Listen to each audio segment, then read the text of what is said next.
In particular, I encourage the Somali National Army to adopt additional measures to protect civilians during the conflict.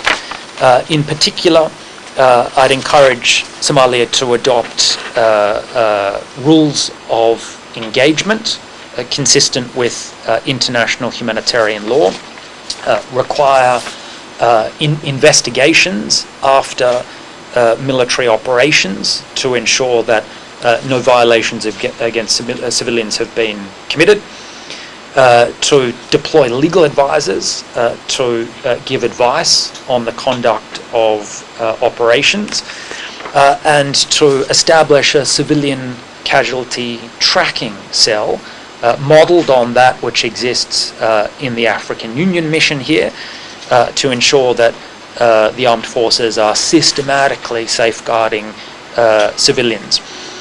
I'm also quite concerned that the Somali authorities have drawn upon clan militias when fighting Al-Shabaab in particular, when the use and arming of those militias does not appear to be governed by an adequate legal framework, does not integrate those forces into the regular disciplinary and command and control structures of the Somali army.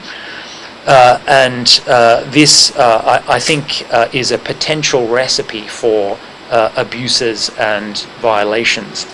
I also encourage the government to adopt a national IED strategy, improvised explosive devices, to assist in protecting the civilian population against the indiscriminate effects of those weapons.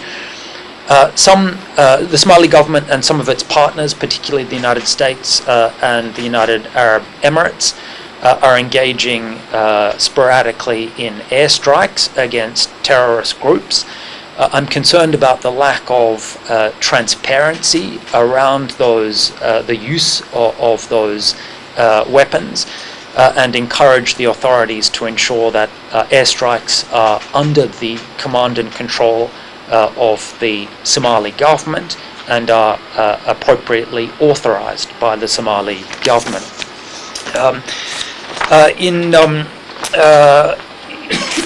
I'd like to comment a little bit on defections by Al-Shabaab and the disarmament, demobilization, reintegration program and centers. I think these have been a very useful tool for encouraging Al-Shabaab members to defect from the organization, and that can weaken Al-Shabaab's capabilities.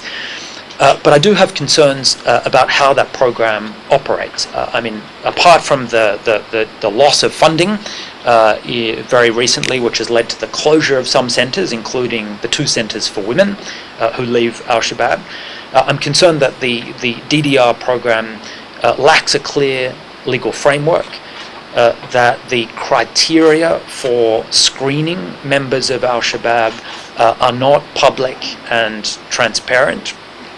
They don't fully respect human rights, and that the process of giving amnesties to Al-Shabaab members who voluntarily defect is opaque and based on a series of ad hoc presidential amnesty offers rather than an amnesty law adopted after public scrutiny and debate by the Parliament of Somalia.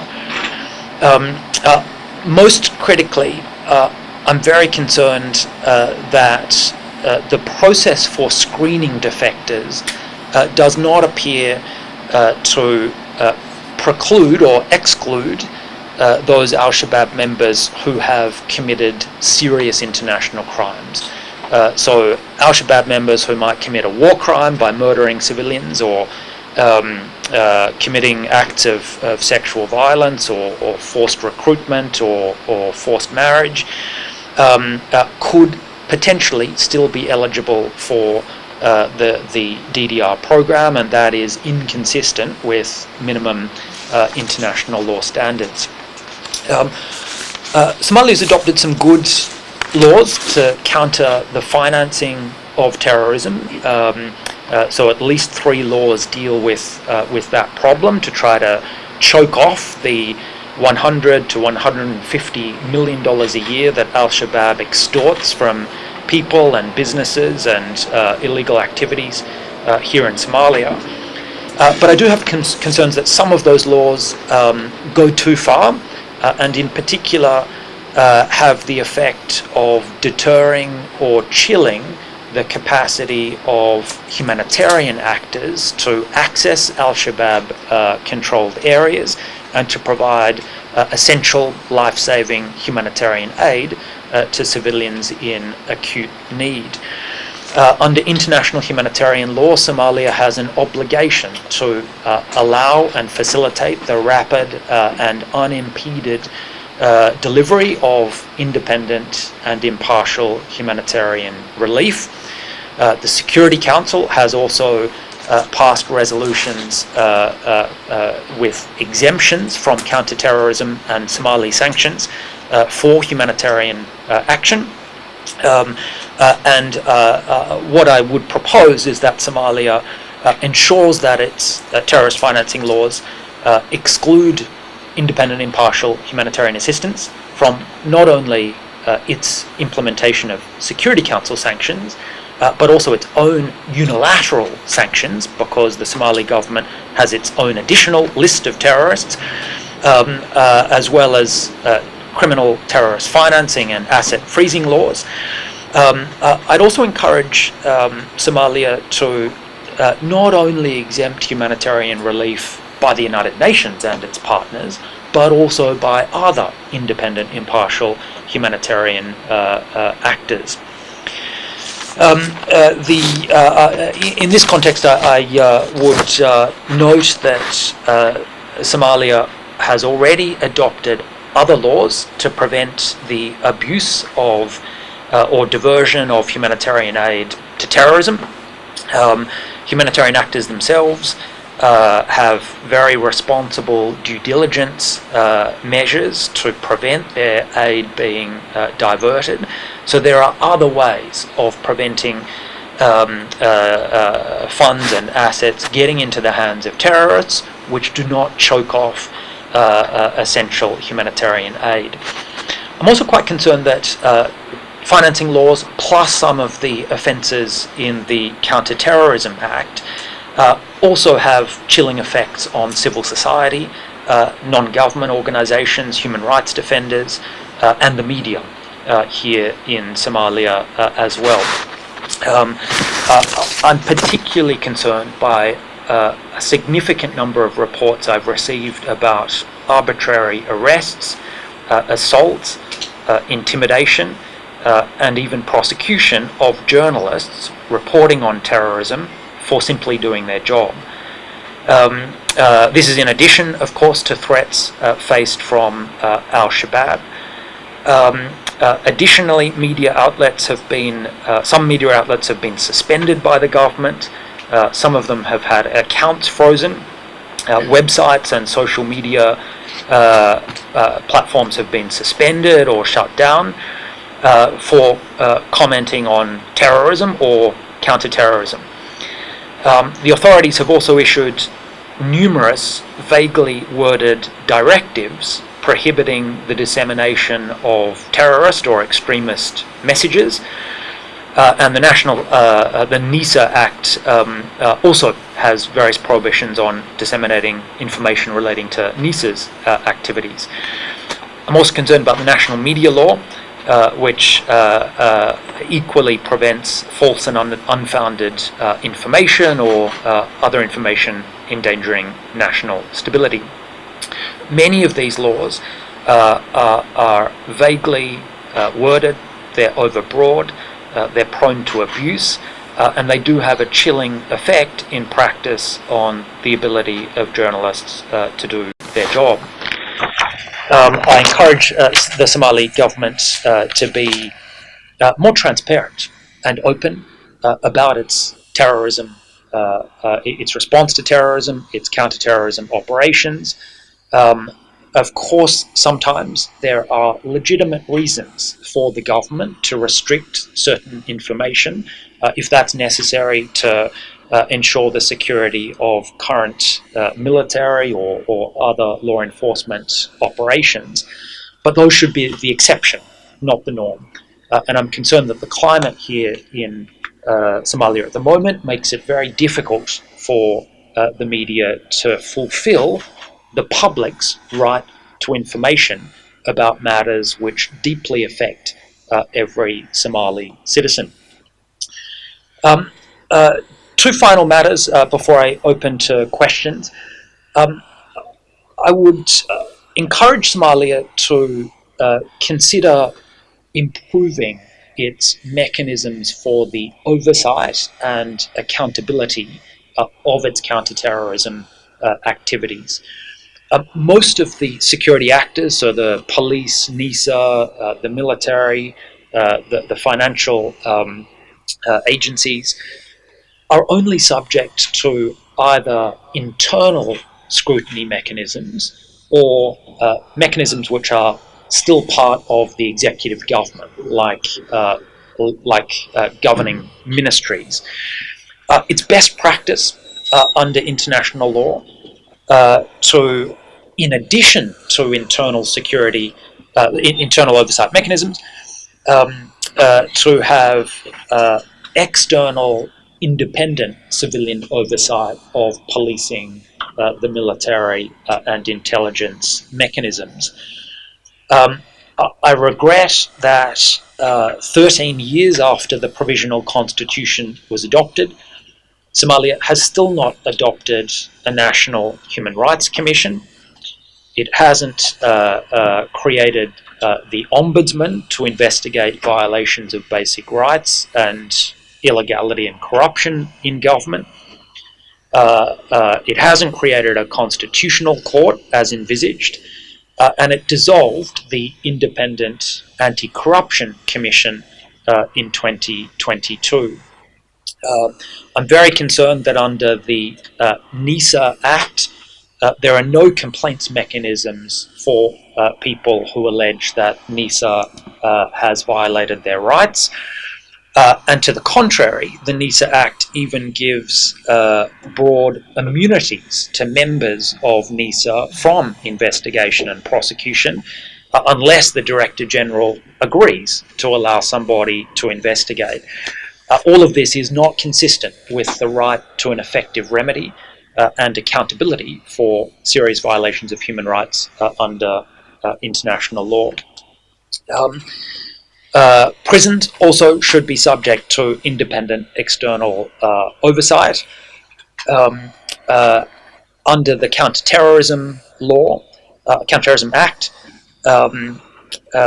pardons for terrorist offenders by the court are available even if somebody may have committed an international crime. The Truth and Reconciliation Commission hasn't yet been established as proposed under the Constitution.